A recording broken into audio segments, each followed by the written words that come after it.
Hey, everybody. That hello is for Scott McGregor. I do that hello for him.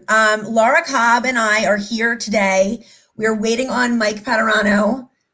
He's having some technical difficulties. So this is his 12 hours of 12 days of Christmas, basically, You Are Not Alone specials. And this one is on my channel. So we're here and happy to have a discussion today, but we're waiting on Mike. So that's where he is right now. But Laura, we have a ton to talk about. First, can you, because I don't know that much about you. We haven't really connected yet. And Mike speaks very highly of you. So anyone that's a friend of his is a friend of mine. I would love to hear like a little background on you and just like whatever you feel like saying, introduce yourself and we'll go from there. Sure. Well, I'm a life coach. I'm a confidence and leadership coach for high achieving women who experience imposter syndrome. And I grew up in Illinois near Chicago, went to college for a few years and moved to Germany, worked for the Pentagon and moved back. And I've taught for universities, a couple of universities as adjunct. And so now I'm a life coach and it's great because I was a counselor and I still am a licensed counselor, but I don't want to stay in there. I don't want to stay back there because I'll go there, but I don't want to stay there. And so I'm a coach. Yeah. So I'm like, I motivate, like, let's go. That's awesome. Yeah, that's pretty much it. 47. A lot more people have imposter syndrome than even realize it. Can you like define that for me so I know? I mean, I think I know exactly what it is, but sort of define that for me in your space. Oh, I love how you just said that, my space. Because my space sometimes doesn't feel like it's totally full, and sometimes it feels like it's a vast chasm of emptiness. I understand. For me, imposter syndrome, I mean, there's a definition, there's research and such, but the way I identify it is that no matter all the accolades and awards and degrees and accomplishments, no matter what it is, walking into a room thinking or feeling, when are they going to find me out that I don't belong here and that I'm a fraud and that anything that I've earned and awards and whatever, that I'm not worthy of what I've earned, which is scary because I went to college for 12 years and I've done some stuff with my career and people say, oh, wow, you did this. Oh, wow, I sat my butt in a chair for 12 years, listened to some people talk, and I wrote some papers. And that's the thing about it with imposter syndrome, downplaying the significance and the relevance and importance of what, for me, my niches are high achieving women. And I feel this big sometimes. Yeah. And so but that's what makes you so relatable. That's what makes your empathy piece and your compassion in that, because you understand what it's like. Hi, David. Nice to see you. Happy holidays. You know what? Like that's what makes, I think, the two of us, from what I'm hearing. Hi, Rob. How you doing? Good to see you always. It's like what I've been through, my journey, my experience, and yours. Sort of, at least for me, like I think that makes us more relatable. And so when I have that feeling that you have, which I have plenty. Less than I used to from doing the work, but you know, there's a definite like, am I as smart as everybody else type thing? And it's like, you know, yeah, you are. Why do I feel like that? You know, I can bring as much to the table as anybody else. And that's the thing. And you mentioned the empathy is that the more, and I love Brene Brown. Let me just say, she just changed my life. Okay. She's a game changer. She's so thick with content, and that the more, and I open my soft underbelly up and allow it to show, but I choose who has the right to hear it or see it. Even that said, I feel less vulnerable the more I share. And it's so scary that I feel less shame about my past because I don't live in my past. I'm my past because of it, not in spite of it. And so the more I share, I choose very carefully when I'm listening, when I'm hearing someone else speak, it's about them. And so it's not all about me. I beg your pardon. So I can be in me and be about others because it's not always about me. And I hear what you say that all that I have earned, I deserve to be in the room. I show up. And even that when I'm there, sometimes I feel like, do I really deserve to be there?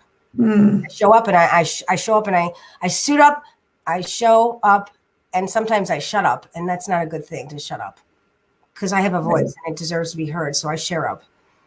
Right. And the scary thing about it is that my past, a lot of stuff. And the more that I share at specific times, specific moments, when it's relevant and valid, that folks can relate, that I was homeless 5 years ago. And so, doctor, heal thyself. Can't do it. Because this got me there. This brings me here. Right. I mean, and that's what, makes people sort of attracted to you, I think, is just, that you lead with your heart. And what I thought was so interesting about what you just said is you said the more I share, the less vulnerable I feel. It's actually the more vulnerable you are, the less vulnerable you feel. Yeah, this is true. This is true. Yes. And interesting how that works. I lean into the vulnerability, so I share more. And I don't. Hi, Rhonda, how are you? I don't want to say I regurgitate, because that's not appropriate. I empathize, and there's a difference between sympathy and empathy. Absolutely. You want to explain that? So in case people don't know, hi, Jenny, how you doing? Think about sympathy. Oh, bless your heart. Oh, imagine, let's say a woman has a miscarriage. Well, at least you can have a child. Oh, okay. Oh, you had a loss of a loved one. That's so great that you had that person in your life. At least you had that. Wow. That's not a friend that I want to have. Sitting with someone in the silence. Do you hear that? That uncomfortable silence. Mm-hmm. Leaning into that uncomfortableness. And it's work to, and it's still not okay sometimes, because I want to fix, manage, and control. What can I do for you? How can I make it better? Tell me what I can do. You just do. I just told you what to do. Just sit and listen. Just listen. And it's so uncomfortable for most people. So uncomfortable. Now, I have to tell you, can I just tell you my experience with that? Like, hi, Michael. My experience with that is a lot of times I will talk during that time to make myself relatable to that person. And I realize that I can pull back and not do that. But sometimes I'll jump in, and it's not to talk about me. It's so that they understand that I've been there and I get it. Yeah. And what was really powerful that you said was leaning into that uncomfortable space. Yes. And I'm the type of person, if someone that if there's a gift that's offered or something, I will take the person to the store, put the towels in their hand, tell them the color and the size and the fabric that I want, because this is what I want. Oh, it's not a surprise. That's fine. You can't read my mind. And even if I say, what can I do for you? Listen. But I completely relate to what you're saying, is that there's a point, and it's an empath. There's a point where there's a feeling, there's an energy. It's like, okay, I need to shut it down. And I'm not shutting myself down. I need to, I feel and sense that this person might need to, or might want, not necessarily want, need to. And who am I to dictate and try to influence them how I want them to be? What do I want them to do? There's a difference between the golden rule and the platinum rule. And I imagine that most people are familiar with the golden rule: do unto others as they would have done. I do unto others as they would have be done to themselves. And that means that I need to actually listen and ask them what they need. I don't want someone to treat me the way that they want to be treated. I want someone to treat me how I want to be treated. And that's hard. My judgment, my thinking, I want to treat you the way I think you should be treated. Don't shit on me. Seriously? Yeah. And then the A word, the advice word, that's a curse word. I hate those air quotes. That's a tricky situation. Even my suggestion to you is, that's advice. Or you know what I would do is, that's advice. And then it's in my craw. I'm really guilty of all of this, I have to say. I'm so guilty. And it really comes from a really good place. Hi, Emily, how are you? Nice to see you. Merry Christmas from Sweden. Hi. Oh, give me one Merry more. Christmas. It's like my problem solver mentality is just like, okay, there's an issue, let's solve it. Oh, I just want some strategies. Yeah, just like, let me just lay it out. So this is what I think from what you're telling me is this, and this, it's like a business mindset, Right. you know? Mm-hmm. And I have to be more careful with that. That's definitely a learning. It's so true, because I'm finishing up. I'm going to be vulnerable. I'm ready to launch my website. I don't know what to do. Just tell me what to do. I don't know just tell me what to write on my paper. Tell me what to post. So anybody out there can help me with launching my website. I have no clue. I really don't know. And so that's different than when someone's all, yeah. You can feel it though, you know? And as a prior academic, as a recovering professor, there's different ways of being that the protocol, I hate that dogma. When it's we're human beings, and I want to do humanity. What is that? I think I totally agree with you that there's different modes of ways of being in the world. Do you think that when people just want to be, and Emily just said, sometimes you just want someone to listen. I totally understand that. Lee beautifully said, most people want others to believe them, maybe with their likes and dislikes, be like them with their likes and dislikes. Mm-hmm. But true helping, it's like solving a puzzle here sometimes when you're on. I'm hearing that. True helping is helping others on their terms. It's so true. It's like your love language, you know, like you want to. Yeah. I'm obsessed with love languages. Like I was saying before, this is how I get. I'm in the chat, you know, just like I relate. Like, see, this is the thing. I'm relating, and I can't talk. So I'm all like, and so yeah. I was watching LinkedIn Live for 2 hours earlier, an hour before this. It ended an hour before this started, and I'm all Harville Hendrix, love languages, and totally, and yeah. And you got to, like you said, you got to lean into it, and yeah. When you're really like, when you're with a partner, and in my opinion, and you're, you know, invested in that partner, it's really important to know their love language, so you know how they feel loved. Yes. But that goes right into all of what we're talking about, which is not, you know, never feeling alone, mm-hmm. which I think really when you have self-love, true mm-hmm. self-love, you never really do feel alone, but it's so hard to get to that point. Yeah. I just recently started to feel that way, like really in the last 6 months, vacated, distance, segregated, separated, stifled, got rid of an extremely narcissistic, abusive relationship. So much so that it's me and my cat right now, and it's so good. Because like I was like hearing that there's no, it's a voice in my head, and I'm in positive intelligence is what I do now with mental fitness. Is my judge will sit there in the back, and she'll be all, "You're nothing. Yeah. You have nothing to say. Nobody wants to hear what you have to say, and you're stupid." That lovely voice. So sometimes I'm not alone, technically, and that's when I let her come in, then I'm lonely. But for the most part, I'm working on my fitness, because we have physical fitness, and you know, we have IQ and EQ and all that. Well, what about the PQ and the positivities? Right. I won't let that. I work as hard as I can not to let that come in as well as I can. Because how long do you want to sit there with your hand on the stove?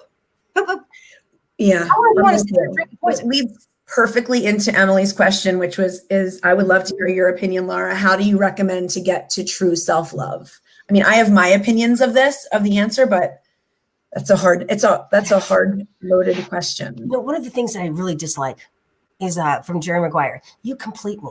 Yeah. I don't want to be half of something. I want to be fully whole.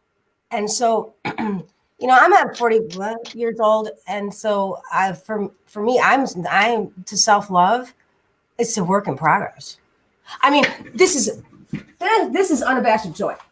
Unabashed joy. Come on, people. Are you serious? Yeah.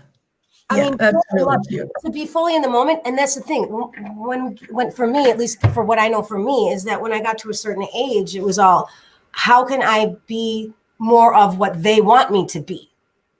How can I continue to People please somebody? pleasing, approval seeking. Right. When I'm young, the pleaser works for me because I get what I want.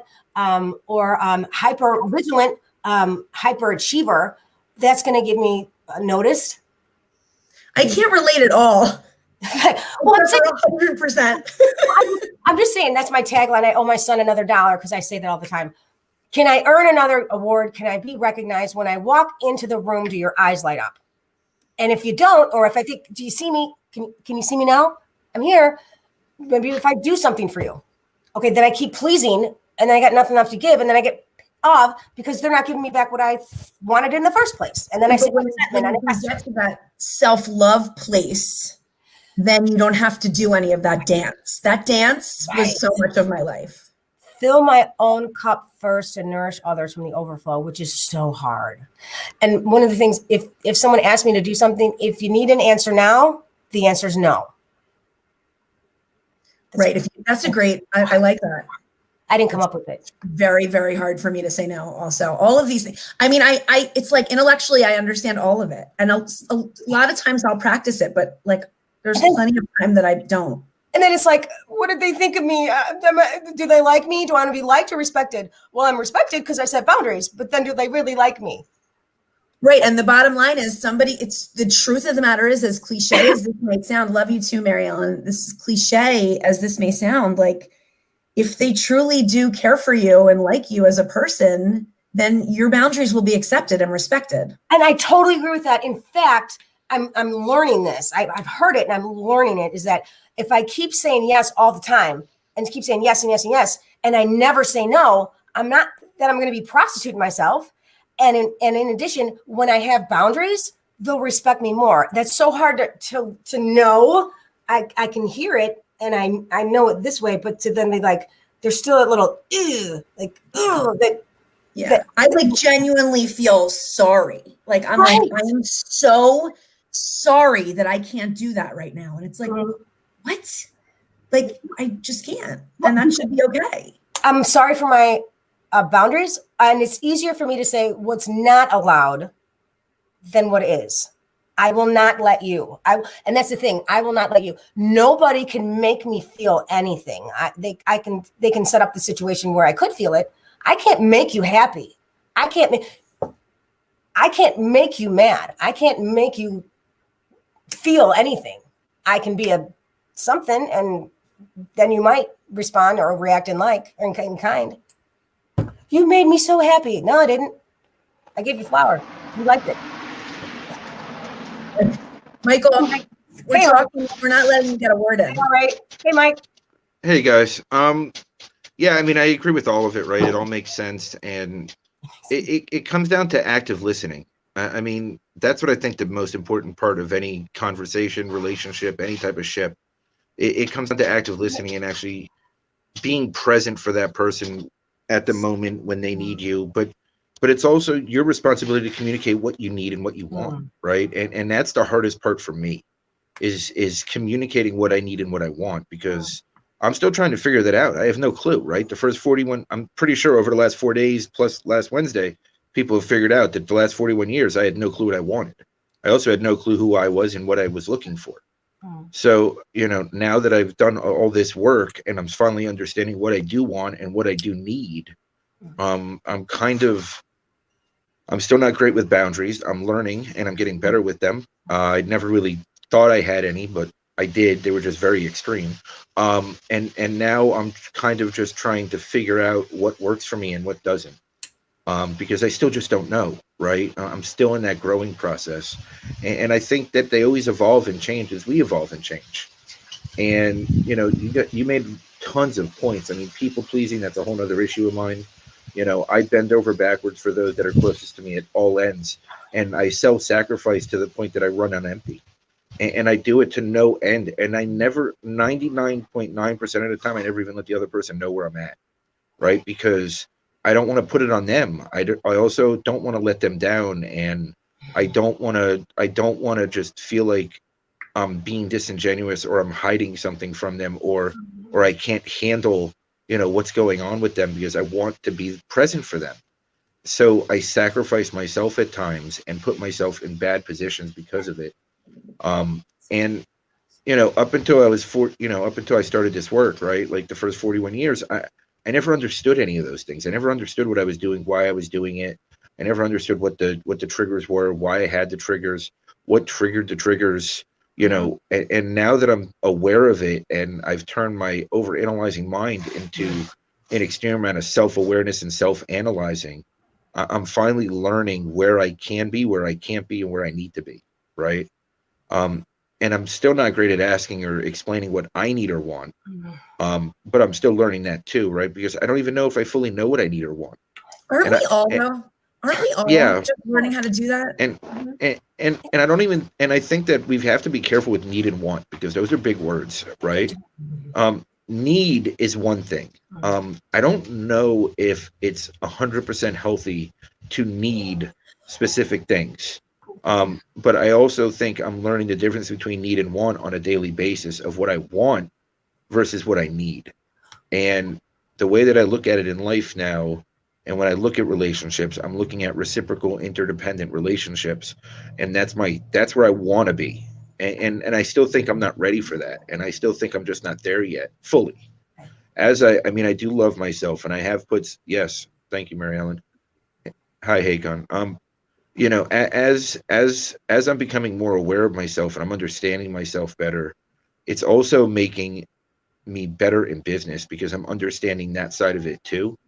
And as I wake up more, and as I'm spiritually grounding myself and becoming more centered and grabbing onto my energy and understanding what keeps it going and then what cuts it off, that also is helping me. But again, this is a lot of work. I mean, this is not simple, right? And unfortunately, it's the ones closest to us that sometimes feel like they're getting a little whipsawed unintentionally, because we're still evolving and trying to understand. Right. And we don't always, when we're on the other side,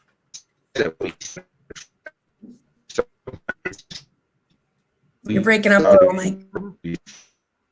Breaking up. Hold on.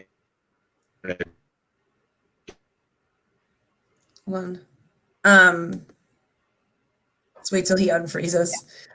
I think what if I may, it's simple, not easy. It's real simple. It's not easy. And there's when you say that, what do you mean? Well, it's simple to do. I'm gonna tell people what I want. That's really, I want this. That's really hard, because there's a relationship involved, and there's people's feelings and their experiences, and there's my feelings, and what type of dynamic has gone on. What are the parameters around our existing relationship? Do I know this person? What are the parameters or contexts in which we're interacting at that moment? What's the context of our entire relationship? And then all the other individuals who are involved or not. If I'm talking to a customer service representative, I need this. Well, really, it's a want. It comes down to Maslow's hierarchy of needs. There's certain foundational needs that we want, that we need. Okay, we need security. We need food. We need shelter. Okay, we need water. And so then you move up. Okay, we need security. Okay, then as it goes up and you move through the 5 different levels, then you go to self-actualization. That's a want. You don't need to be up at the top of the pyramid. You don't need the self-actualization. That's a want. You don't need to have fulfilling relationships to survive. You don't need to have education or community involvement. You want it. I want it, not you. I want it to be fully myself. And it seems like it's a need. It's not a need for Maslow's hierarchy of needs. We need that foundation. We need to feel safe and secure. We need shelter to protect ourselves. We need food and water to survive. That's it. That's the foundation. Moving up from there. So the need and the want are two very different things. And understanding that, moving through our lives, it is a process. We are human beings in the moment, and it's a process. Life is a marathon, man. It's not a sprint. And I was living in a sprint for so long, and I've done marathons, literally and figuratively. But I'm 20. This is a great question. Lee said, "Are you okay when the other says sorry? I can't do that." I have to take that question really quick. I am, because I feel like that's the person's decision. So I respect that. But I've worked really hard on boundaries in my life. So that's something that I mean, it's hard, but I've worked really hard on them. Do you ever feel as if when someone says, and maybe in the past or whether it's now or in the past, that when someone says, I can't do that, I'll speak for myself. I sometimes feel rejected and defensive when someone says that.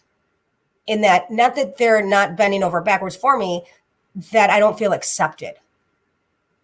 And because of what you want or need. Because it's because of what I want, and it's not about I want this. Not like a 4-year-old. It's because of my pleaser, and if I'm pleasing, it's so rare for me to ask for something. Yeah, because I will give and give and give and give and give, and for me to ask, it takes a lot. And so if I ask for something, and it's even if the person is coming from, and I really believe this from a genuine place of respecting themselves. And that's so egotistical that I have that little twinge of, oh God. And it's not like you think you're better. It's not like that. It's like, It's about that I'm not accepted. And so this is a whole thing. It's so much inner voice stuff. It's not here and this gets me in trouble. Anytime I start to analyze stuff, and I've been to college, whenever I start to analyze this, it negates this. Because you think about the chakras and all that, it starts here, right? And then it goes to the throat, and then it goes to the heart, and then it goes to the gut, and then it goes to the ground. How grounded am I in myself? If I'm thinking, I'm out of here, and the body knows. The mind got wherever I think is difficult or a problem in my life, this got me there. Yeah. Well, I think narratives are such a big problem. Narratives create our whole subject here that we're talking about is loneliness during this time. And I think narratives really get us in trouble when we start to tell that story in our own mind about what's happening. She feels this. She did this because of this. What? How am I to say anything about what if I sense that there's a QPR is question, proceed, refer.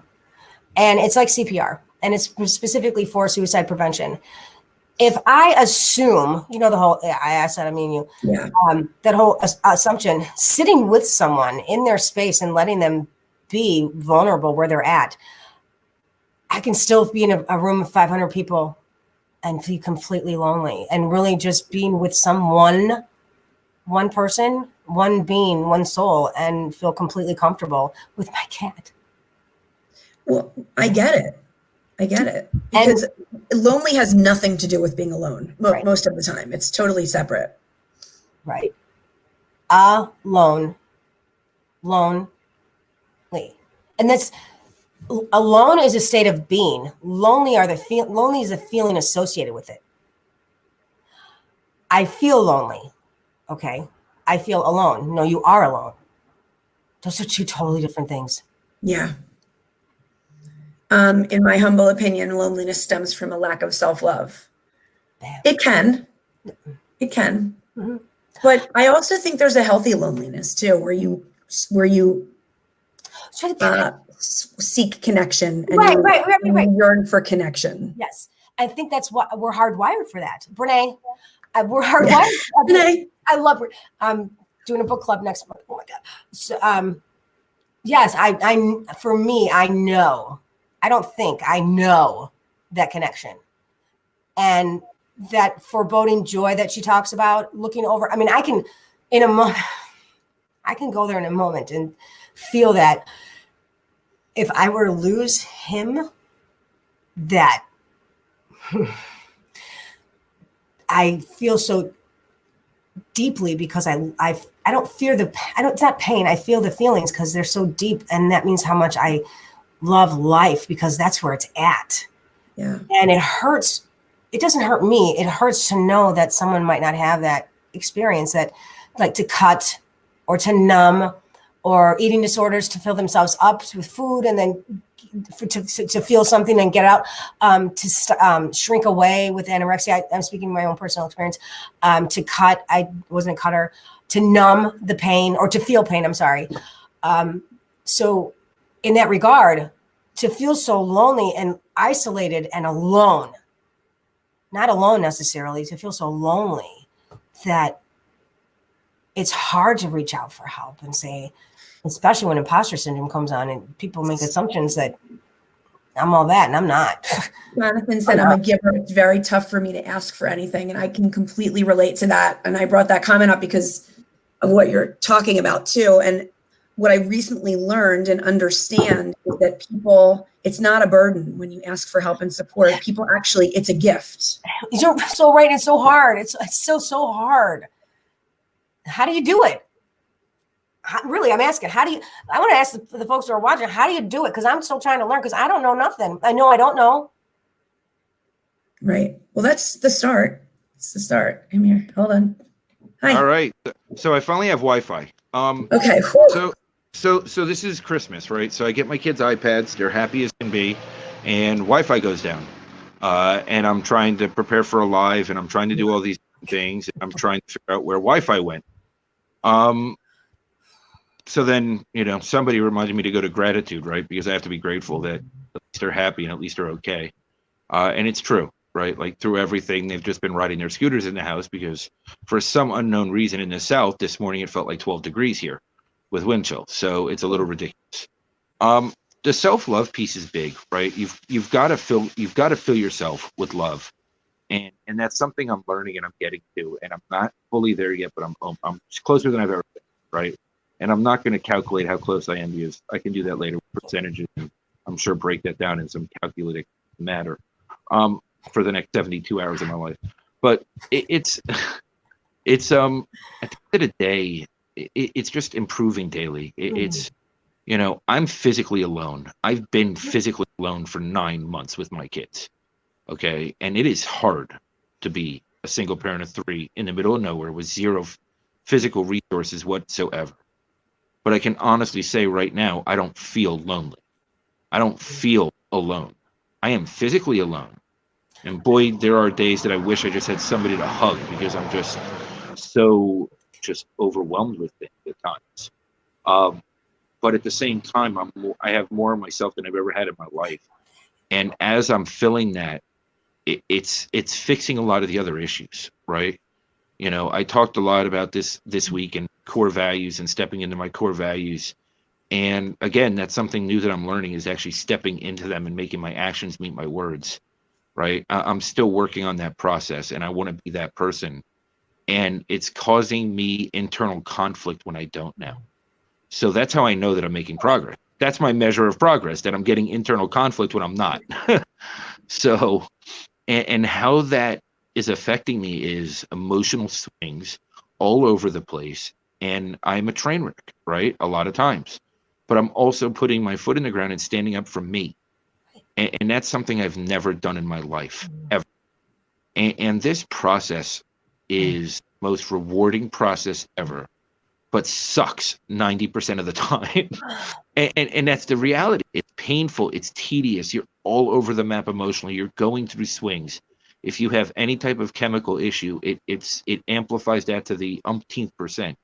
Like, it just pushes you everywhere. And because our mind is so used to being in habits that we've created through our life, and for me, there's been many, whether it was drugs, alcohol, women, strip clubs, pornography, gambling. Does hugging my children help? Yes and no. It does to an extent, but it's not the same, right? I know my love language is communication and touch. Right now, I'm refining communication. I'm probably a better communicator than I've ever been in my life. But obviously, touch isn't going to happen. So I've got to work with it. I've got to deal with what I have and lean into what I can. So I think that's one of the reasons that communication is now becoming a bigger strength of mine than it ever has been. I think hugging my kids, yes, does fill a void, and it does fill me in a way, and it helps. I'm not going to say it's not, because I spent 18 months without having access to my kids. So, and 5 of those months not even knowing where they were, right? And 6 of those months not even like knowing if they were okay at all, because their mother's been diagnosed with many mental illnesses and she just doesn't treat herself and she's untreated. Hence why I have custody of them now, because of the way that they were treated. Bless you. So I think it's so much deeper than these surface questions. These surface questions are great, and I think it's a good segue to move deeper. But the real deep question is, how do you align yourself? How do you align yourself fully from mind to heart to soul? And it really breaks down what I've realized by going through these steps and going through these practices and having my daily routines and meditating and centering myself and having faith in humanity, having faith in myself, having faith in my spiritual beliefs, is that you've got to stand up and find your core values. You've got to live in your core values. You've got to be true to what your purpose is. And that's what my word for 2021 is: true. I've got to be true to myself. I've got to be true to those around me. I've got to be true to everything I'm involved in. And I've got to be true to my purpose. And that's my core right now. I'm not wavering from that. And it's very difficult because it's putting me in situations that make me very uncomfortable, but it's also giving me the ability to grow and evolve because I'm able to have conversations that 6 months ago I would have never have had and just ghosted and disappeared on people. These are conversations that I'm growing and evolving through, and as I'm learning, I think it's helping them see a difference in themselves and what they're going through. This is a never-ending situation. Yes, gratitude is enormous. Being grateful for every little thing, being grateful for every molecule, every breath of air you take, and then going deeper and being grateful for my faith, being grateful for my circle of people, being grateful for those around me, being grateful for the lessons and being grateful for the pain. I'm grateful for the pain because the pain, when I can push through the pain, it means I'm learning. It means I'm evolving, and it means I'm growing through something. Now we lost her. I don't know what happened. I'm the one with internet problems. Go figure. Yeah. But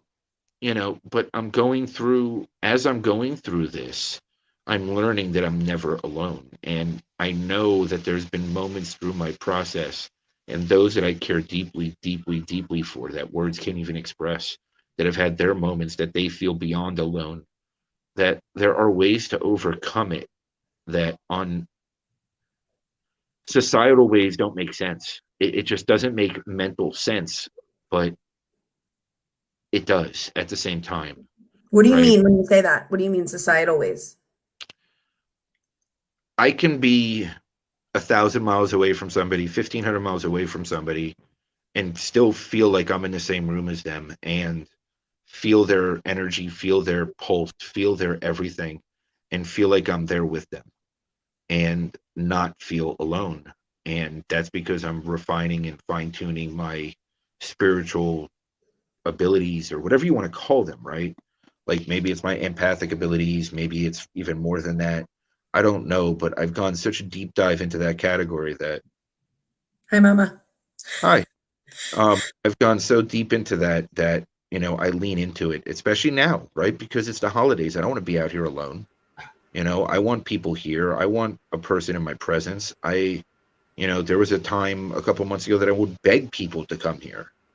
And, I've tried to get people here. And at this point, I've settled for the fact that it's just not the right time. It's not the time for people to be here. Yes, it's called an awakening. And yes, and that's part of it, yes. That's a good encompassing word.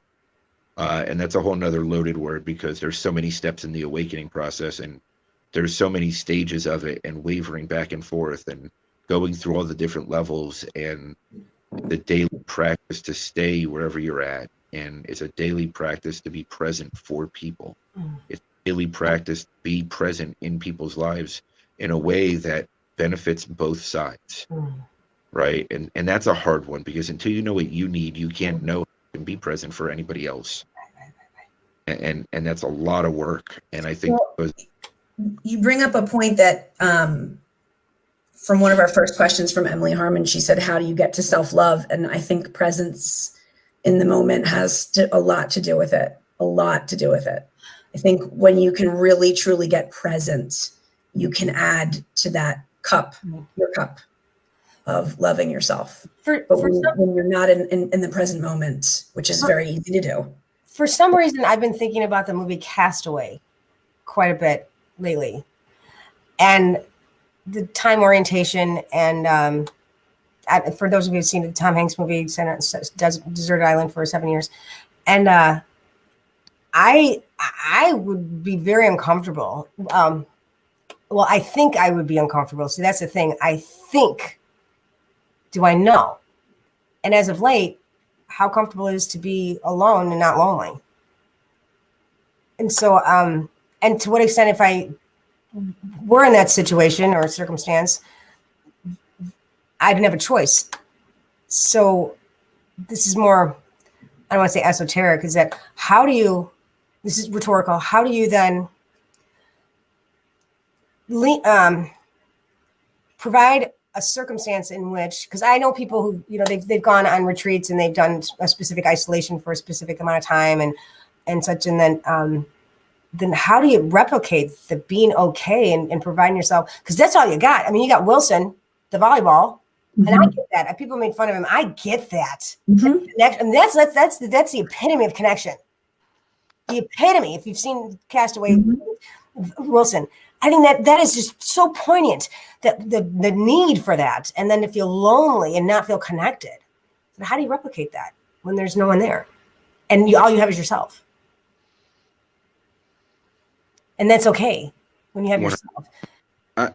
But I also think my circumstance is kind of relatable to Castaway in a way, right? Like, I mean, I'm in the middle of nowhere, and I'm an hour and a half from a Starbucks. I mean, Amazon Prime sometimes takes 10 days. So I think in some ways I had to be thrown into this circumstance to find myself, and I was forced into it. And the universe, God, whatever it is, said, you have to be here until you figure your way out. You have to be. Yeah. Be. And I'm working on that. That was so huge. And I finally can sit in a room in silence by myself with my kids sleeping and feel at peace. I don't immediately go negative. I don't immediately start attacking myself. Or immediately do something to fill that void. Right. And the void fillers are dangerous, right? Because that's what's always put me in stupid predicaments. And when I say stupid, I mean, they might not seem stupid to everybody, but like, I've put myself in situations that I shouldn't be in. Or I've been out and there's been shootings near me. And, there's many times that I shouldn't have left the house, but I left the house because I didn't want to be alone or be with myself. Right. And I've put myself in really crappy situations.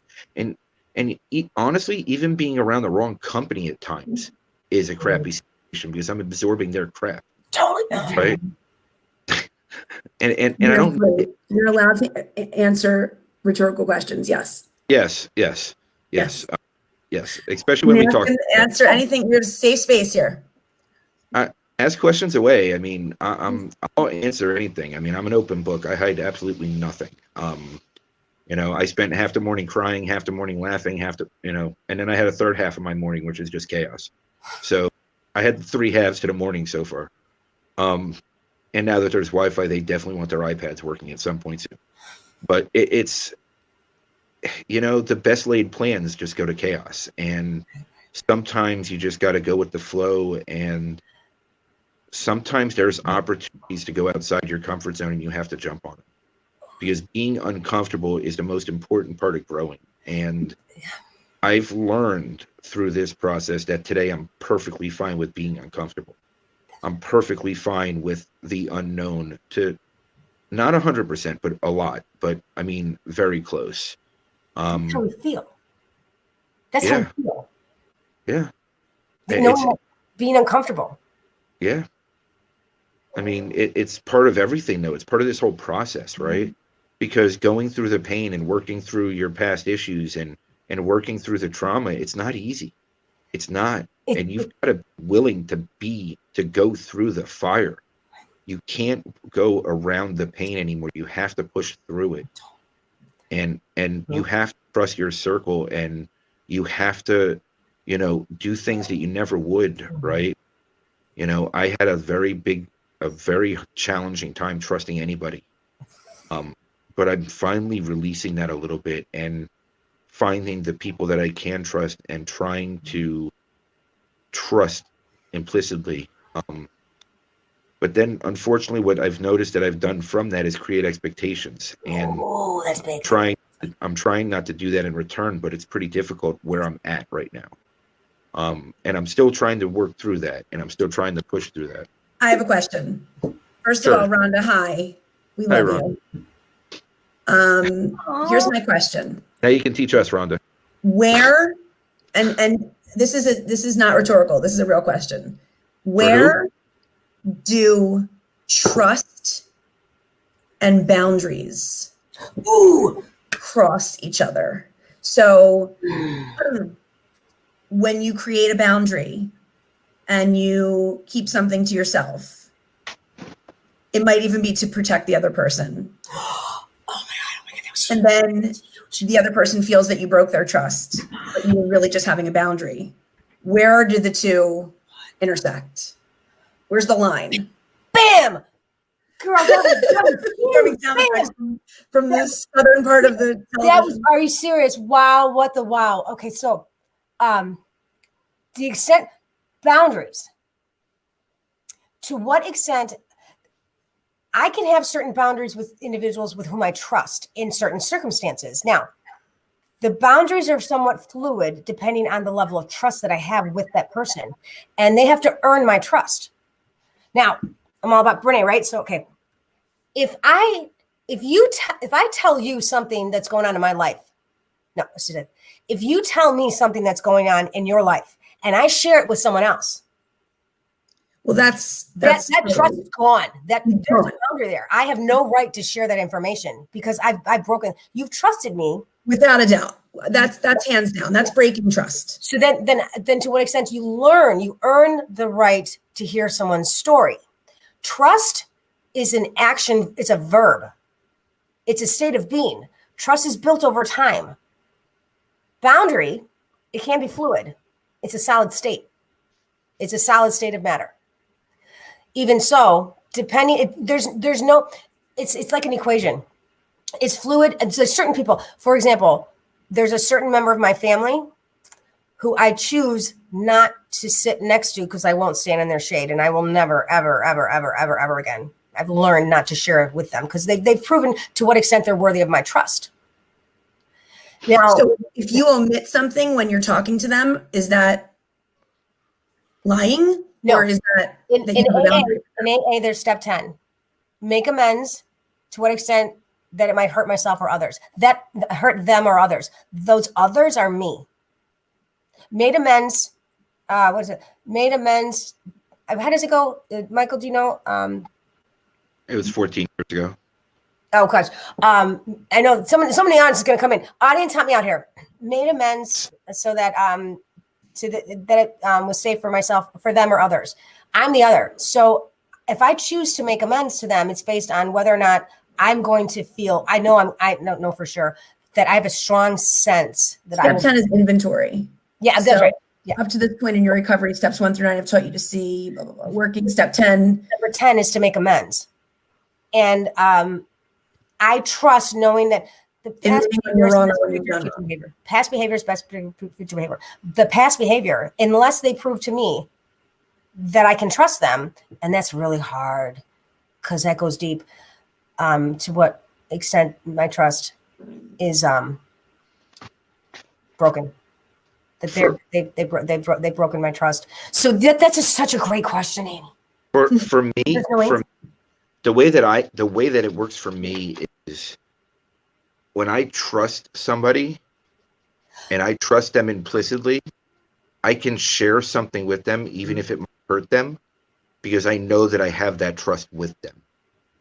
And for me, I can't hold that back because it goes against my core values and it goes against who I'm stepping into and who I'm becoming. And I can't hold it back. I don't do it with malintent to share information to hurt anybody, but I also do it because I have to be transparent. I can't. So does every relationship that you have trust in, I'm really asking, every relationship that you have this trust in, you have to exchange every single piece of information. There's a difference between radical honesty and brutal honesty. Difference between radical honesty and brutal honesty. Brutal honesty, if what you say is that's going to hurt them, who am I to say what I'm going to share is going to hurt them? Like I said before, I can set up the situation in which they might feel something, That's up then. That's up to them how they're going to feel. I can't dictate. You made me feel. I can't determine that. I can say you were an MNFer and I couldn't believe you did this and you really hurt me. You really hurt me. I had someone talk to me the other day. What happened? And it was hurtful. And the person was all, okay, we're not friends anymore. Come on, are you serious? I was just being honest. This is like high school stuff. Come on, I'm so past this. I love you. I trust you, and we're good. I'm good. I'm not upset about it. The person said and did. It was offensive. Okay, I'll let you know. Move on. So, and that's Michael. You are the epitome of what I see as a mature relator. And I don't know you that well, Annie. So I'm not. I don't know how mature I am, but we'll work on it. I promise I could try and prove you different. But for me to answer that question, I don't think I have enough experience with that because I've only let 2 to 3 people that close to me in my life ever. So I don't know if I have enough experience with it, but I also know that my side, I cannot hold anything back because if I do, it starts going against my core values. There's expectation. Are you putting expectations on the other person to be the exact same way? I'm sure I have, and I don't think it's my intent, but I'm sure that it's happened. Right. And I have no doubt about that. It's, again, because I'm learning all these things and I'm trying to become and step into my best self on a daily basis. I feel like, it's still an ebb and flow of learning process. So not everything I do is 100% correct, and I'm the first to admit when that happens. Never is. But I also know that I have to continue to step into my core values. And when I have somebody in that close to me, which I can honestly say today is 2.5 people, at that point, I have to be 100% radically, transparently honest. I do not omit or hold back anything. You don't have to be brutally honest, though. At times I am. At times I am, just because I'm a blunt, very blunt. Hello, welcome. The filter, and it depends on with whom you're communicating. So I totally resonate with that. Core values for sure, transparent, and this is who I am, and this is where I'm at, and this is what I need, this is what I want. I'm telling you this. You don't have to vomit on them, but telling this is what I need. If they don't like it and you're holding true to your core values, would you rather please them and not be true to you, or be true to you? Because if they're not good with you, would you want them in your life? Because they're not really 100% with you. You're true to yourself. Would you rather be about them? Because then you're not fully here. What I'm hearing, you want to be here. And that's awesome. And then to filter that, no, I'm not fake, just transparent. Core values, filter in a way that it's received. Because you got to, how are they going to receive it?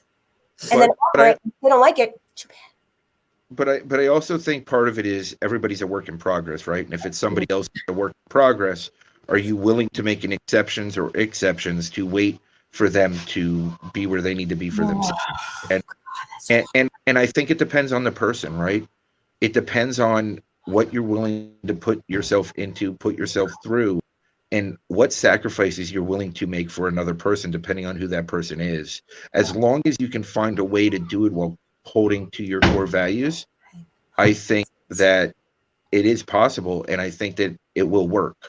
Again, I just think that but again, that work and that time and putting that understanding in has to be mutual, because if it's not mutual, then it starts feeling very one-sided, and then there becomes resentments, and then from resentments turns into anger, and then that's when my emotional maturity turns into immaturity very quickly. And I'll be the first to admit it. I'm not there yet. I'm just not, but I'm working on it, and it's a daily practice.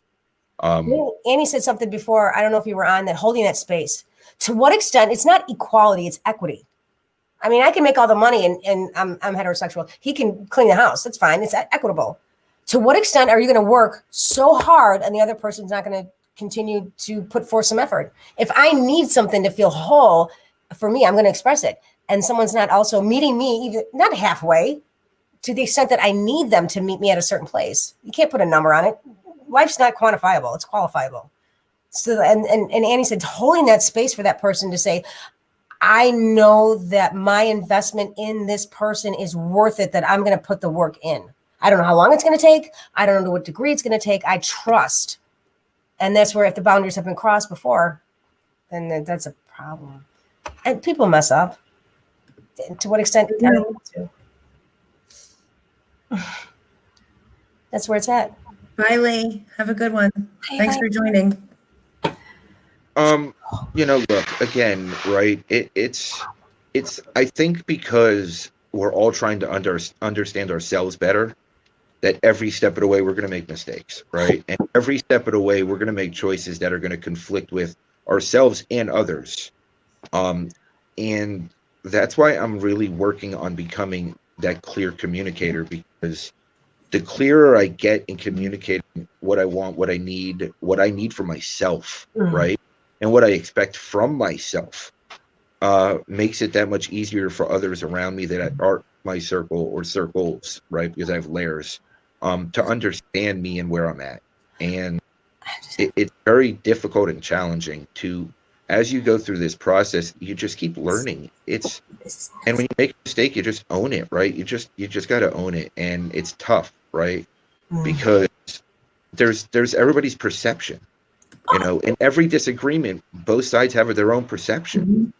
And if you're not looking at it objectively, or you put yourself into a circumstance where your perception is taking over every point of view that you look at, you have to your perception in and go back to your core values. And sometimes taking that step back, reestablishing core values, giving that space to yourself is even more important than giving it to somebody else. I think what you just said about understanding core values, I just deconstructed understand. Okay, we're standing up. Okay, so we're standing up, right? And so we're all like in our head to understand. Down here is the core values. To understand. Does that make sense? That's where it's at, the core values. I don't need to understand. I need to understand. And that's where the core values are at. That what you just said, I don't know if that's what you meant. That's how I took it. Well, I mean, but you can't understand your own core values until you understand what they are, right? And you can't understand somebody else. Doesn't feel right. Right. And but most people ignore that on a daily basis. Not most people. Neither are you. Right. That's not what I'm saying. No, we're looking generally because we're talking to other people, right? So on a general basis, most people don't even acknowledge that happens. If they're lonely, they know how it feels. Yeah, but they try to fill that void with a distraction. So then we're saying, reach out. That's what we're here for right now, is create awareness. Reach out, create the work, and look into it. Like you are the model. You are the model. You are the model. You're the impetus for this entire movement. I don't know about that, but okay. I didn't bring this up. I didn't start it. I'm just here. I'm a guest. I'm just crazy. So I just crazy people don't say they're crazy. I love crazy. I love crazy too. Look, at the end of the day, I wanted to do this because I know what it feels like to be alone. I spent the first 41 years of my life being alone. So model or not, I'm just trying to share my story. And that's all I want to do. What you said was, what it feels like to be alone. And what it feels like to be lonely. What it feels like to be lonely. Those are the feelings. So alone is just a solitary figure. It can be, don't have to be lonely. And that's what you said. Understand your core values and what it feels like. The body knows. I can analyze the muck out of anything. And the brain got my mind got me here to where I'm in those bad places. They're not bad. What you just said just totally just hit it on like the epitome of everything that, for me, what I'm talking about. Well, I'm glad that you can articulate it better than I can at this point, because I'm still working on it, or at least have a better articulation of understanding. I feel like at this point, when it comes to where I'm at, I'm just sharing the journey step by step, right? Like even 3 months ago through this journey, I wouldn't be having this conversation because I just wasn't where I am today. And tomorrow when I'm on with Dylan, it might be a different conversation because I'm different than I am today, right? I take something from every single moment that I'm going through right now because I'm such a great over analytical person that I've created into self-awareness. And this self-awareness has kept me in tune to where I am, where I need to be, and where I want to go. And sometimes as I'm learning, pushing away those closest to you is more important than keeping them close to go through the bumps in the road with you. Mic drop. We're at 9 minutes and 25 seconds. Pardon? I said it brings us to the end of our show. So mic drop, no pun intended. Pun intended. See, I'm thick. I didn't get, now I got it. I'm thick as molasses. I wanted to wish everybody a Merry Christmas and say thank you for joining us. Thank you for engaging in interaction. I appreciate it. I appreciate both of you. And I'm glad we did this. Thank you so much for hosting it, Annie. I appreciate you and jumping at the opportunity, as always. Of course. Namaste. Laura, it was awesome to spend the time with you. Namaste. Everybody, peace out. It's been real. Bye. Merry Christmas.